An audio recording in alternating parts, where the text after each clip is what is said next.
In 1982, two investigative reporters from Los Angeles heard a story they couldn't believe. It sent them on a months-long journey to track down the source of the story. Their journey took them to an old, beat-up trailer in the middle of the Nevada desert. Once there, they were told the scariest tale of their lives.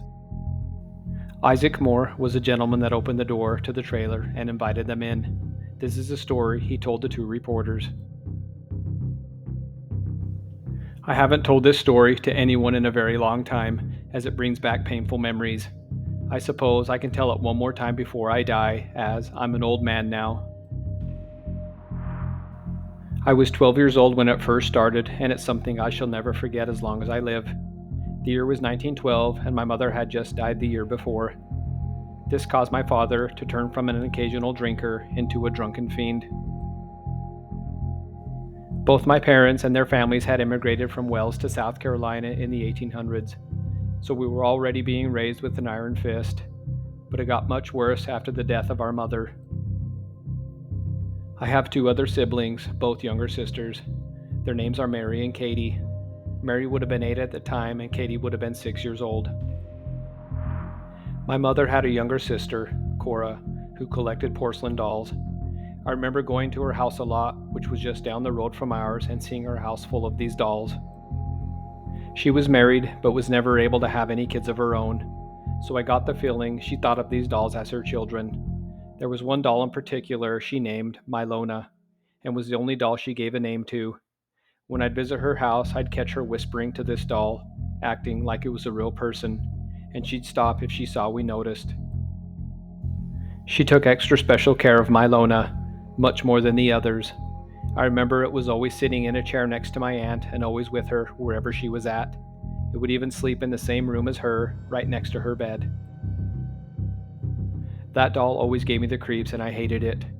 My sisters didn't like it either and avoided it when we went over there. Sometimes we'd spend the night there and none of us could sleep because the dolls were everywhere throughout the house.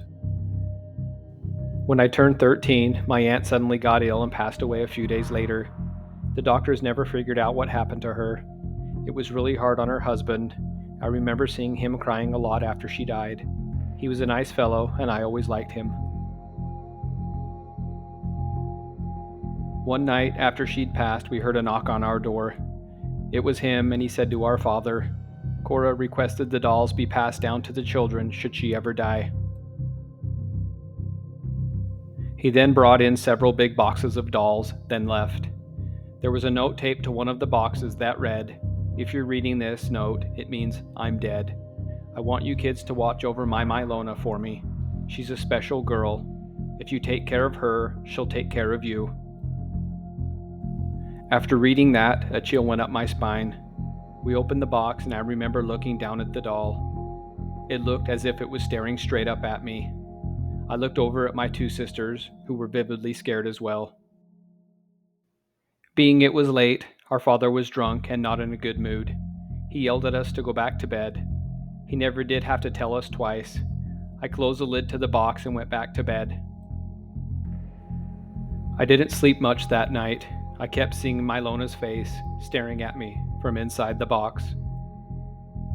When I woke up the next day and walked downstairs to the kitchen to make myself some breakfast, the boxes with the dolls were gone. I walked to the living room to see if my father had moved them and was surprised to see the dolls. My father had taken them out of the boxes and spread them throughout the living room. There, in the corner between some other dolls, was Milona. She was always easy to spot as it was the only doll that wore a black dress. The others were in white or pink. I was angry my father had done that, but I wasn't about to argue with him about it.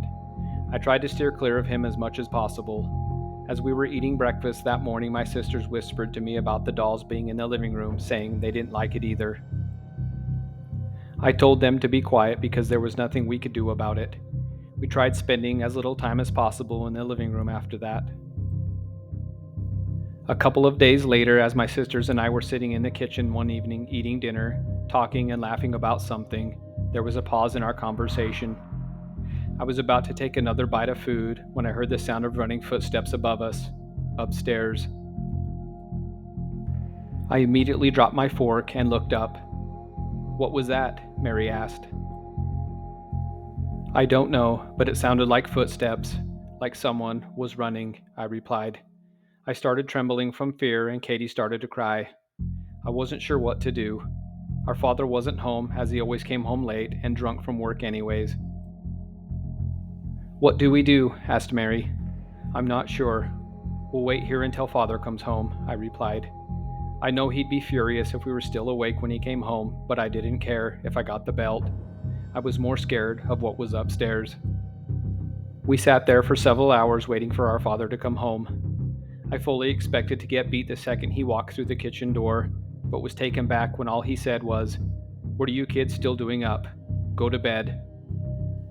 He then stumbled his way up the stairs towards his bedroom, with us right behind him. Mary and Katie shared a room, but that night we all slept in my room, with the door closed and the chair in front of it. The next morning, as I went downstairs, I had a feeling to check the dolls. I don't know why, but I couldn't shake the feeling that the dolls had something to do with the footsteps we'd heard. As I got to the entrance of the living room, I slowly peeked my head around to have a look, scanning the room to see if some of them were out of place, but none were. The last one I looked at was Milona. She appeared to be in the same position as I'd last seen her. I shook my head at the crazy thoughts going through my mind at that moment, then went to the kitchen to make breakfast. A few months went by with nothing happening, and my sisters and I had pretty much forgotten about that night. Then it started again. I remember it being a Friday because on that day of the week our father sometimes wouldn't come home until the following morning, and this was one of those Fridays. It was really late. We were in the bathroom that was next to the kitchen getting ready for bed. I was brushing Katie's hair and talking to her about something when suddenly again we heard the running footsteps upstairs. This caused me to drop the brush I was using and stiffen up with fear. My sisters immediately froze, looking straight at me with terrified looks on their faces. "Isaac, what do we do?" whispered Katie. "I don't know," I replied. Right then, we heard the running footsteps again. It seemed like they were going from room to room now. Both my sisters screamed out in horror, ran into the corner of the bathroom, huddled down, and started crying. I quickly shut and locked the bathroom door, then slowly backed up towards my sisters. I put my arms around them both and just held them tight. I tried comforting them, but they had no idea I was as scared as they were. We stayed in the bathroom all night until our father came home the following morning. When he came home, he went straight to his room and went to sleep. I remember that day as our father slept, we talked about what we should do, and I mentioned running away. We had an uncle and cousins we really liked that lived out in Nevada, but how would we get out there? We also discussed what we thought the running footsteps were from. My sisters thought it was a ghost, but I had my suspicions on what I thought it was. I never told them my thoughts for fear it would frighten them something awful, and they were already scared enough. We never mentioned the running footsteps to our father for fear he'd get mad, and we knew he would do nothing if we told him anyway. Over the next week, we were all on edge, and every little sound would make us jump. Things eventually went back to normal, and what happened that night slowly faded away from our short-term memories. A year later, in October, our father had gone away for the weekend to the city with his new girlfriend and had left me alone to watch over my sisters. At this point in time, he seemed to be doing better. He was drinking less and was happier. We all hoped it would last. It was a normal Saturday night, and we gone to bed. I'm not sure how long I'd been asleep, but I started having a dream. I was standing in my Aunt Cora's house when I heard some talking coming from upstairs. I slowly started walking up the stairs towards my aunt's room and paused right before the doorway. I could hear my aunt talking to someone. I continued slowly walking and stopped when I saw my aunt sitting on her bed, holding Milona in her lap. She was looking at her as she was saying something. It was then Milona turned her head, looked directly at me, and smiled. I was scared to death and screamed as I ran back downstairs and outside. That was where my dream ended. Right then, something woke me up. It was the sound of running footsteps going past my bedroom, then heading downstairs.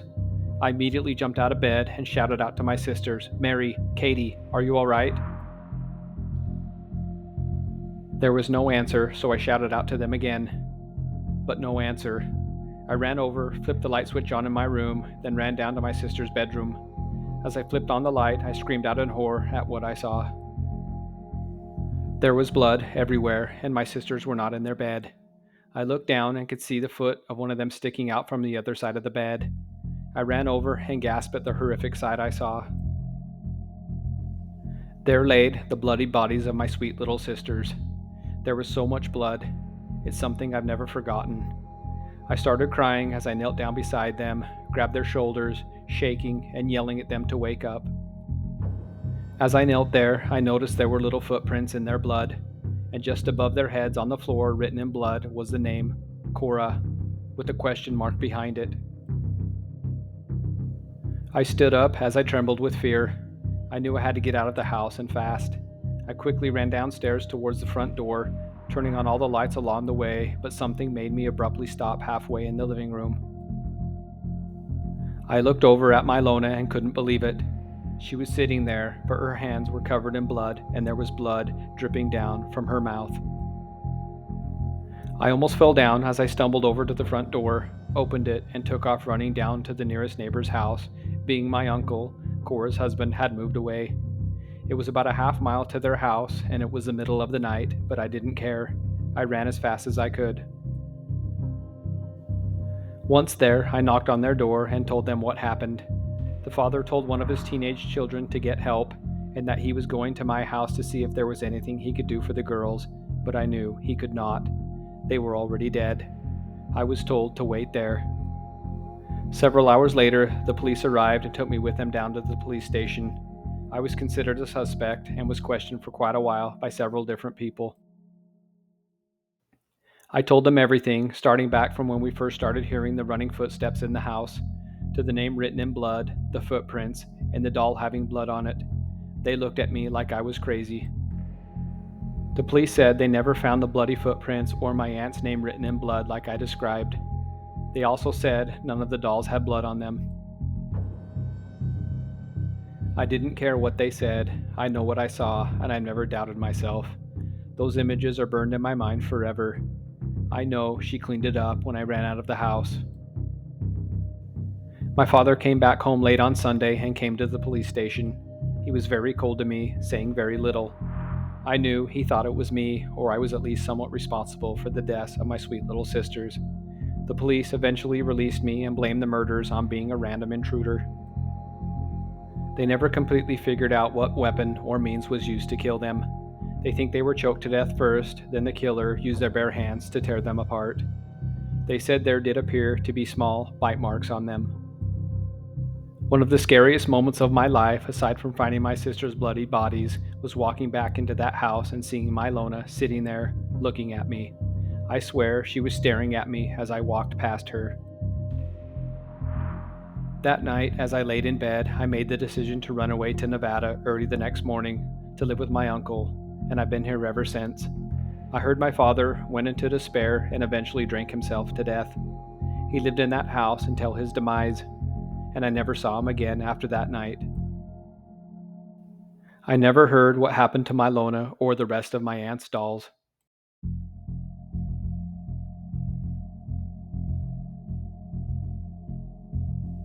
For more scary horror stories, please subscribe.